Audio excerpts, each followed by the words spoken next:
Salut et bienvenue dans cette vidéo. Donc aujourd'hui, on va parler d'un sujet important qui est la motivation au quotidien. Quand tu bosses sur le web ou quand tu es entrepreneur dans le monde physique, c'est important à un moment donné de mener ses projets le plus loin possible. Et donc je voulais te parler de Didier, qui est une personne que je connais, qui va se présenter un petit peu. Et puis tu vas comprendre rapidement pourquoi Didier intervient aujourd'hui dans cette vidéo. Alors Didier, est-ce que tu veux bien nous expliquer un petit peu d'où tu viens, comment tu es arrivé à faire ce que tu fais aujourd'hui? Alors déjà, bonjour à celles et ceux qui nous regardent. Alors, pour faire rapidement, à la base, j'ai une formation de pasteur. J'ai été pasteur en paroisse durant des années. Ouais. Et il se trouve que quand on est pasteur en paroisse, on travaille avec des gens qui sont majoritairement des bénévoles. Et pour pouvoir motiver des bénévoles, il faut développer des trésors d'ingéniosité. Et donc, à force, je me suis vraiment formé sur la démarche de la motivation, le tonus. Ce qui fait qu'avec le temps, j'ai développé des compétences que j'ai validées aussi avec des formations vraiment spécifiques dans le domaine de la motivation. Et donc aujourd'hui, j'ai une double casquette. Je suis à la fois toujours pasteur, mais hors paroisse, parce que j'accompagne celles et ceux qui veulent donner un sens à leur foi. Et à côté de cela, j'ai une activité de motivateur, dans le sens où je prends vraiment le temps d'accompagner les gens sous une démarche qui s'appelle IMOA, qui veut dire inspirer, motiver, outiller, accompagner. Alors cette démarche-là de motivation, est-ce que tu peux nous expliquer un peu comment peut-être toi tu pourrais aider un entrepreneur aujourd'hui qui a peut-être besoin de motivation ou de sens à ce qu'il fait? Je pense que ça peut être important de se dire voilà, je pense qu'il y en a beaucoup qui nous regardent, qui font des choses et puis qui se disent parfois ça n'apporte pas les résultats. Comment rester motivé sur la durée? Est-ce que tu peux nous expliquer un petit peu comment tu peux intervenir? Alors moi j'aide déjà pour expliquer un premier paradigme. La première chose, il n'y a pas plus seul que la personne qui veut entreprendre. Immédiatement, elle se confronte à tout un système, surtout dans notre pays, la France, où on a plutôt la culture du salariat plus que la culture de l'entrepreneuriat. Ouais, donc, nous avons un vrai problème avec cela. Donc, la personne qui veut entreprendre se retrouve seule dans cette démarche d'entreprendre. Seule face à son projet, seule avec sa famille, son conjoint, sa conjointe qu'elle doit convaincre, seule avec les partenaires financiers, seule avec les fournisseurs. Et cette solitude, au bout d'un moment, elle pèse énormément. Et comme on s'enferme dans ce schéma de solitude dans l'entrepreneuriat, on est tellement accaparé par les réalités qui sont là et auxquelles nous sommes confrontés que, comme dit l'expression française, nous avons tellement la tête dedans que nous ne voyons plus tout ce qui est périphérique. Et ensuite vient l'autre problème, c'est qu'on met tellement d'investissement, c'est le second paradigme, qu'au niveau émotionnel, au niveau affectif, on en vient à déclencher des choses qui ne sont absolument pas, on va dire, cohérents avec la gestion d'un projet. Ouais. On peut parler de somatisation et beaucoup d'entrepreneurs que je rencontre, beaucoup de gens que j'accompagne, on s'aperçoit qu'ils ont des douleurs au dos, des douleurs aux genoux, des douleurs dans les cervicales. Ouais. Ils disent c'est parce que je travaille trop. Non, c'est parce qu'avant tout, ils prennent tellement de choses sur eux qu'ils le stockent. Et il y a une expression que j'aime beaucoup dans l'accompagnement, on dit ce que l'on ne peut plus exprimer avec des mots, M-O-T-S, le corps va le mettre en mots, M-A-U-X. Ouais, et c'est un fait. Donc mon premier travail pour celles et ceux qui veulent se lancer dans des projets, c'est de leur dire prenez le temps d'avoir vos fenêtres d'oxygène, venez voir des gens comme moi, des gens comme, on va dire, des professionnels de l'accompagnement, non pas pour vous dire que votre projet est mal fait ou bien fait, mais pour vous dire attention, c'est vous qui incarnez votre projet, c'est vous qui êtes le porteur de projet. Et si vous ne travaillez pas à vous maintenir dans cette dynamique que vous incarnez le projet, vous êtes le porteur du projet, ce qu'on appelle en anglais le personal branding, à un moment ou un autre, vous allez vous écrouler. Donc Didier, d'après ce que tu as expliqué, ce qu'on peut retenir en tout cas, c'est que, par exemple, moi, ce que je fais sur ma chaîne, je parle beaucoup de techniques, de stratégies, de mise en place, de comment filmer, comment mettre en place un business, un tunnel, etc. Le problème, je pense que ça concerne beaucoup d'entrepreneurs sur le web, c'est comment du coup gérer un petit peu, prendre soin de soi pour être en forme et être motivé finalement. C'est la question capitale que tu poses et la majorité des gens que je rencontre me posent toujours cette même question. Pourquoi ? Parce qu'ils passent sans arrêt leur temps à imaginer, à ruminer, non pas ce qu'ils ont fait, mais tout ce qu'ils n'ont pas fait. Ouais. La première difficulté quand on est un entrepreneur, c'est qu'on passe son temps à lister tout ce que l'on n'a pas fait, sans prendre le temps de regarder ce que l'on a fait. Et bien souvent, les entrepreneurs et entrepreneuses, si on peut dire comme ça, si on peut le féminiser, bien souvent, la majorité vont se déconnecter parce qu'ils vont refaire 3-4 fois la même chose alors qu'ils l'ont déjà fait. Mais comme ils n'ont plus assez de recul pour examiner de façon, on va dire, non affectif, non émotionnel, mais rationnel leur travail, eh bien ils s'enferment dans des schémas qu'on appelle des schémas addictifs, où finalement leur mode de raisonnement devient toxique envers eux-mêmes. C'est ce que l'on appelle s'enfermer dans son schéma, et donc on n'en sort plus. Alors la première chose que je fais avec les gens que j'accompagne, je leur dis, prenez le temps chaque jour de noter, par exemple, vous prenez juste 20 minutes, c'est important de les prendre. Vous prenez 20 minutes et vous notez ce que vous avez fait dans la journée, pourquoi vous l'avez fait, dans quel but. Et surtout, gardez ça en tête, parce qu'en réalité, ce n'est pas le grand développement que vous allez vous rappeler, mais c'est vraiment la finalité de ce que vous voulez faire. Ensuite, deuxième chose, prenez le temps. C'est bizarre à dire, parce que tu sais, Pascal, le problème du temps, c'est que c'est la seule ressource qui ne se renouvelle pas. Ouais, c'est ça.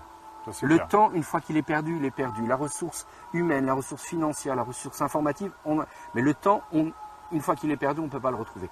Donc je leur dis, prenez toujours le temps du repos. Alors le temps du repos, ce n'est pas simplement une nuit de 8 heures. Le temps du repos, c'est simplement de se dire que, par exemple, faire une balade en vélo de 10 minutes, un quart d'heure, ça va simplement réoxygéner son cerveau pour autre chose. Et là, il y a des approches qui sont très pédagogiques pour cela. Par exemple, on sait que quelqu'un qui va se lever, faire un peu d'exercice, non pas dans son bureau, mais à l'extérieur de son bureau, boire un verre d'eau, va lui permettre simplement de dire « ça y est, je souffle à nouveau ». Parce que ça, c'est l'autre problème des entrepreneurs, et c'est pour ça qu'ils perdent énormément de tonus. Écoutez bien ce que je vais dire, et je le dis vraiment aux gens de ta chaîne. C'est important. On vit en apnée. Ouais, c'est clair. On vit en apnée.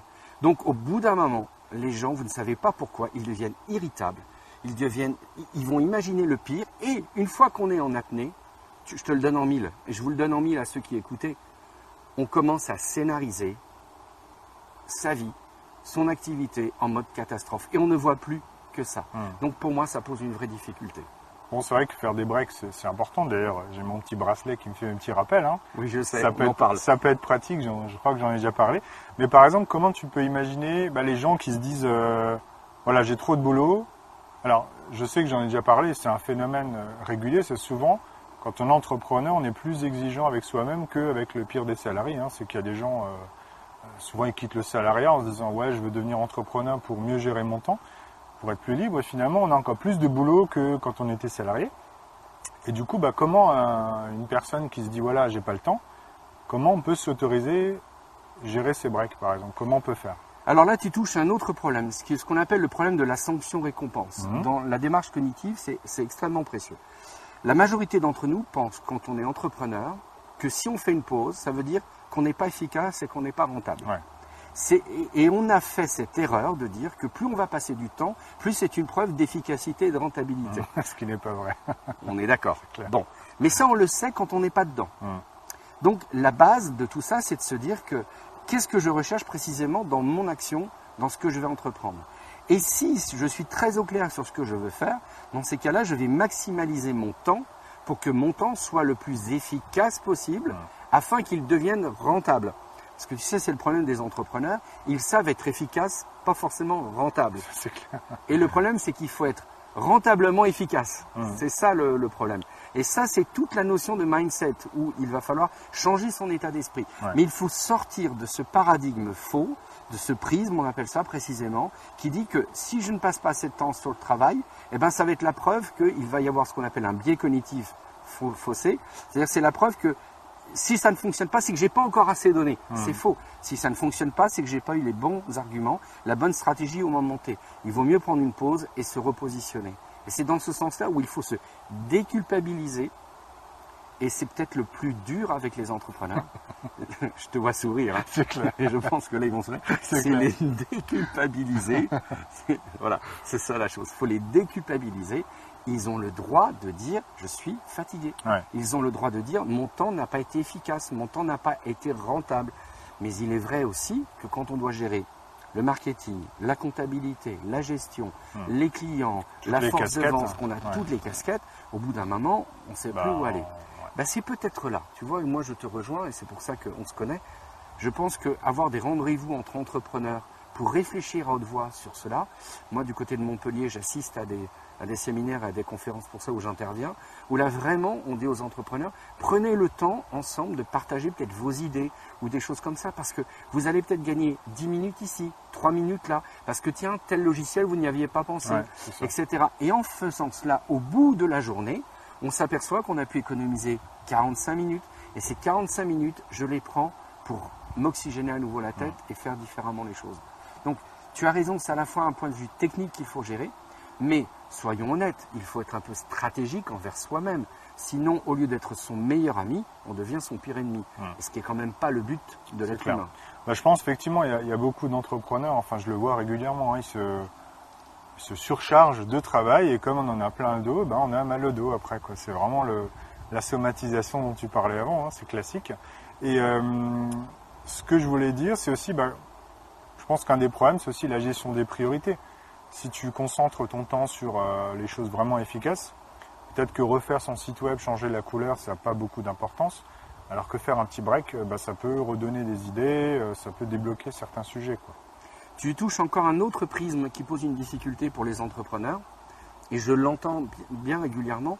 On confond urgence, priorité et stratégie principale. C'est trois choses que l'on confond. L'urgence, ça veut dire qu'au lieu d'être l'architecte de mon projet, je suis le pompier qui éteint des incendies. On aide les autres. Ça, c'est l'urgence. Ouais. Et puis ensuite, il y a la notion de priorité. On définit souvent la priorité en face d'un coefficient affectif. C'est-à-dire, j'aime faire ça, tiens, je vais décider que c'est prioritaire. Alors qu'en réalité, si ça se trouve, ça ne l'est pas. Mais on transforme la priorité en coefficient affectif. Puis après, il y a la stratégie. Ça, c'est différent. La stratégie, c'est que, comme le disait un des enseignants que j'avais, avant de démarrer votre nouvelle semaine, assurez-vous que vous avez fini la précédente. C'est ça, c'est une bonne idée. Avant de démarrer votre nouvelle semaine. Ouais. Parce que qu'est-ce qui se passe sinon? On passe son temps à accumuler les choses. Et je vais te dire la technique, elle est extrêmement simple. On a une pile de dossiers là, et pour se libérer le visuel, parce que le visuel a une part très importante, au lieu de se dire on va s'attaquer, on la change de table et on y revient. Et on crée une autre pile. Et puis à la fin, tu rentres dans les bureaux des entrepreneurs, 80% c'est ça. Tu as une table qui est débarrassée, qui est leur bureau, et tu as une table remplie de dossiers de partout qu'on n'a pas voulu traiter. C'est ça. J'en ai quelques-uns chez moi aussi. Ça n'a rien à voir, mais je t'explique. La seule chose, c'est de se poser la question, c'est de se dire, une fois que je vois tout ça, qu'est-ce que j'en fais? Alors moi, je dis à celles et ceux que j'accompagne, j'ai dit, une fois que vous avez vu ça, ça veut dire que finalement, ce n'était pas essentiel. Mais pourquoi on s'est mis ça là? Parce que le sentiment qu'on est suroccupé nous donne le sentiment d'exister. Ce qui est un mensonge. Aujourd'hui, c'est un peu la course à l'occupation et pas à l'efficacité. On est d'accord. Ouais. Et donc, plus on va entrer dans ce mensonge, et plus à un moment ou à un autre, il y aura de toute façon quelque chose qui va vouloir compenser. Et c'est toujours comme ça. Donc, il faut changer ses paradigmes, il faut changer son approche stratégique. Et ça, c'est mon travail, moi, d'accompagner les gens, mais aussi les gens qui ne sont pas entrepreneurs dans leur vie, parce que je pars du paradigme suivant. La meilleure entreprise sur laquelle il faut investir, c'est soi-même. Soi-même, c'est clair. Et je dis dans les émissions de radio que je fais, tu sais que je suis écouté, je dis investissez en vous parce que si vous ne le faites pas, personne ne le fera à votre place. Ça, c'est clair. Donc voilà, et moi je rencontre les gens comme ça. Ok. Bon, bah merci Didier. Est-ce que toi tu avais une question éventuellement à poser à ceux qui vont regarder cette vidéo? Je ne sais pas si... Oui, alors moi j'ai une question à leur poser via ta chaîne si tu veux bien. Je me lance aussi sur YouTube parce que j'avais lancé quelques petites vidéos. J'en ai une qui ont fait 2000 vues, 3000 vues. Mais ma chaîne, tu me permets de faire de l'autopromotion? Ça s'appelle Didier Vallée Motivateur 2.0. Voilà. Et là je sors un nouveau format qui s'appelle l'atelier du motivateur. Ok. Et où je voudrais répondre à des questions sur le comment ça. C'est-à-dire qu'entre 3 et 7 minutes, je veux apporter des éléments de réponse qui vont être des éléments dynamisants, toujours dans l'approche qui est la mienne, IMOA, inspirer, motiver, outiller, accompagner. Donc j'aimerais poser la question à celles et ceux qui sont là, s'ils peuvent aller sur ma chaîne YouTube ou poser sur ta chaîne les questions. Ou laisser un commentaire. Voilà, laisser un commentaire. Quelles questions ils aimeraient que l'atelier du motivateur mette en avant? Bonne idée, bonne idée. Bon ben voilà, donc tu sais ce qu'il te reste à faire. Laisse un petit commentaire sous cette vidéo-là et puis Didier essaiera d'y répondre. Bon, merci à toi de m'avoir accordé ta confiance. Merci à toi. Bon ben, donc si vous avez des questions pour Didier, n'hésitez pas à laisser un commentaire. Je mettrai aussi le lien de sa chaîne en description de la vidéo. Et puis je vous retrouve dans une prochaine vidéo. Salut! Salut Didier! Merci Pascal.